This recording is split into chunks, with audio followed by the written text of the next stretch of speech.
So I'm not sure what I'm asking, but in a way I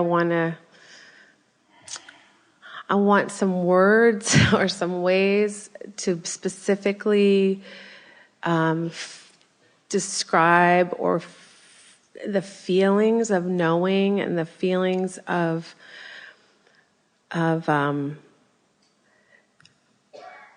if I start to just, if I feel my alignment, a lot of times I can't really look at what is around me because that'll just take me out of alignment.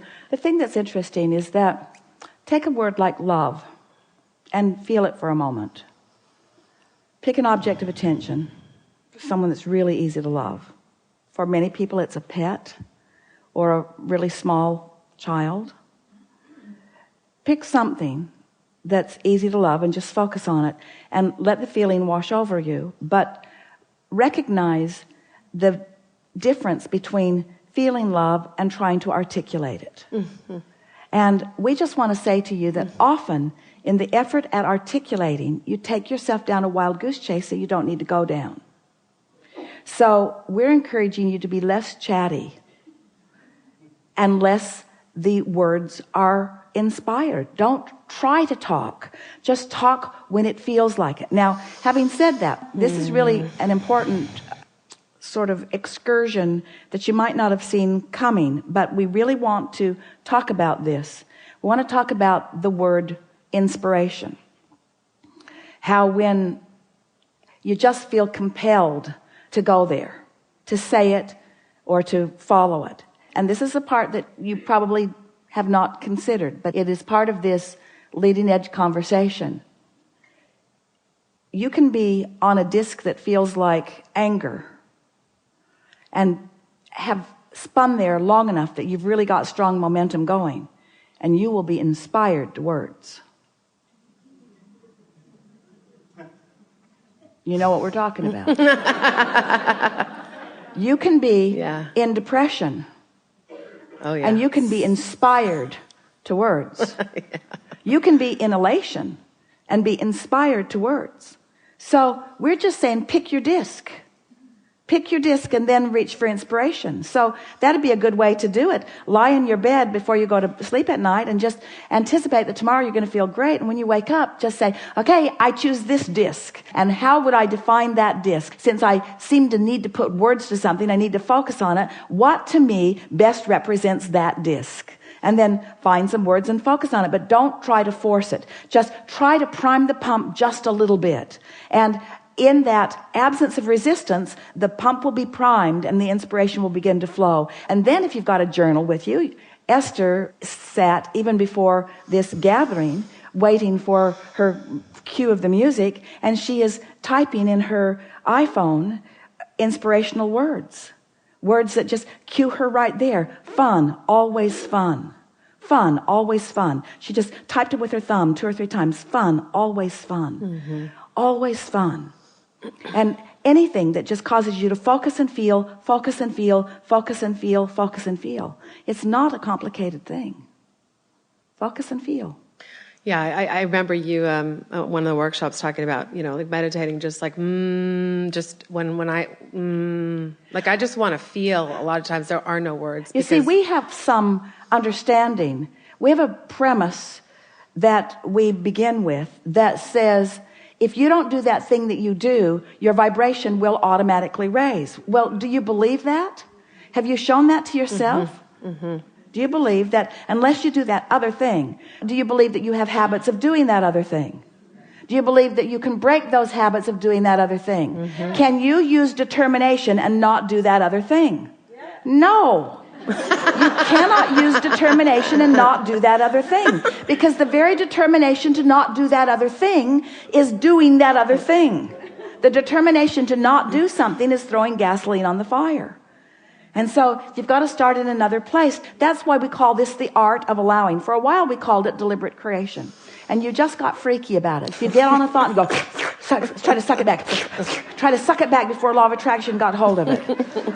Because law of attraction just began freaking you out. And so then we began explaining that step 1, you've already done. You've already asked. And step 2, source is already done. Now you got to do that chilling out part. Now you got to do that allowing part. Now you got to do that believing part. Now you got to do that expecting part. Now you got to do that easier part. You just cannot demand yourself into alignment. You can't punish yourself into alignment. You can't guilt yourself into alignment or anyone else. In other words, you love yourself into alignment. You put yourself in pause to get to alignment.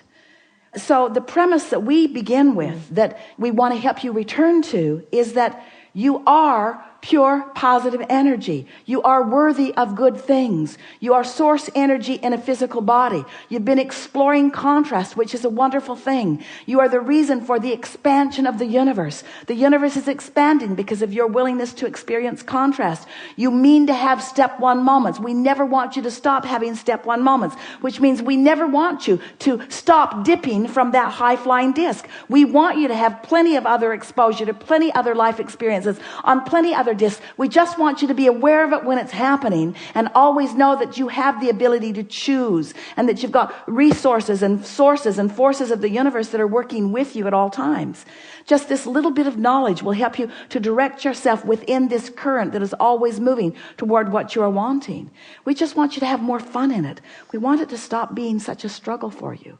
We want you to relax and go with the flow, with the natural flow of your natural well-being, you see. We want you to understand that when you apply effort, just the very feeling of effort, think about effort. You know what effort is about? Effort is having chosen a lower disc and trying to get results on a higher disc. So you effort in order to make the difference. And there's not enough action in the world to make up for that vibrational difference. Doesn't it seem prudent to just pick higher discs? Yeah, Abraham, it seems prudent, but it's hard to do. Stop saying that. Yeah, Abraham, it seems prudent, but I'm not very good at it. Stop saying that. Yeah, Abraham, it seems prudent. It seems prudent. I don't really want to talk with that yet. I don't want to talk about this anymore. It seems prudent. It seems prudent. It's just not the easiest thing to do, but it's getting easier. I'm getting better and better at it. It's easier and easier for me on different subjects. What is the subject that's the easiest subject? Just call it out if you want to. What subject is the easiest subject for you to choose a high-flying disc about? Of all the subjects, you've got body, you've got relationships, you've got money, you've got children, you've got animals, you've got nature. What subject is the easiest for you to choose a high-flying disc? Nature, animals. So now think about why. Your pets, your animals, first of all, they never say to you, I need closure on this. They never say to you, I need to talk to you about this. I don't think you know how I feel. You never hear that from one of them. I don't think you know how I feel. They gravitate up there. And why? What's the difference between them and you? Less resistance, but there's another really important factor in light of this conversation that we've just been having. Feeling, general. They have no words. They have no words. They don't use words to practice momentums that don't serve them. You use words. Okay, so I have a question right in there. Momentum that doesn't serve you. This is such an important conversation to have. Okay, so you use your words. Stay with us just a minute. So why do you use your words so much? Why do you use your words so much? Think about, why do you use any words at all? Because you're trying to communicate with somebody else. So why do you want to communicate with somebody else? Now, there are a lot of reasons. You might want to lyrically romp with them. You might want to join in a harmonic chorus with them. But usually the reason that you are using your words is because you are trying to protect your position, or you're trying to convince them of your position. Don't you think? Most of your words are about trying to be understood. Ooh. You're using your words for validation, for justification, to try to be understood. So what if you decided that you were going to use your words just for a little while? It's like the difference between praying to fix a problem or praying out of appreciation. Use your words to practice momentum of a vibration. Use your words to compliment, not to explain. Use your words to uplift, not to defend. Use your words sparingly, which you don't learn from us because we really give you a lot of words in a short period of time. But use your words. Don't you think we've come across something pretty significant? That the subject that's the easiest for you to feel good about are your wordless friends, things in nature. And the reason for that is because you have not practiced a vibration that is holding you chronically in a place that feels differently. So can I just take this one little specific step forward? Yes. So I'm a talk therapist. All I do is use words with people to talk about how they can move more into alignment. And I've got a handful of people now that are open, and we're doing it a feeling journey. Well, talk therapy must be very simple, and we're over time, and it's time for a segment of refreshment, but we're going to apply some talk therapy as we end out this segment. So this is the way we would approach it. High flying, good feeling, worthy. Exhilarating life, expansive experience, lots to choose from. Best time ever to be alive. So much to choose from, so much to focus on, so many resources. Source energy, flowing, aware, focused, assisting, helping. Endless energy. Endless opportunity, endless life experience, invigorating, life-giving, fun-loving, fast-moving, ease and flow, good stuff, good times, good food, good friends, leading edge, exhilarating life, never-ending, always expanding, life-giving, joy-yielding, exhilarating, fulfilling, satisfying, energetic, ease and flow, so much fun, so many possibilities, sure things, all is well. Life is good. Life is supposed to be fun. You see what we're getting at?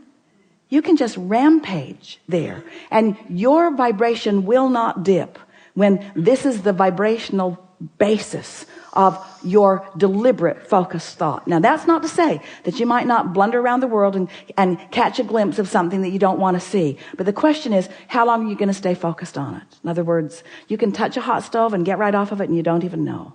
But you lay on it, it will have its effect on you. Really good time for a segment of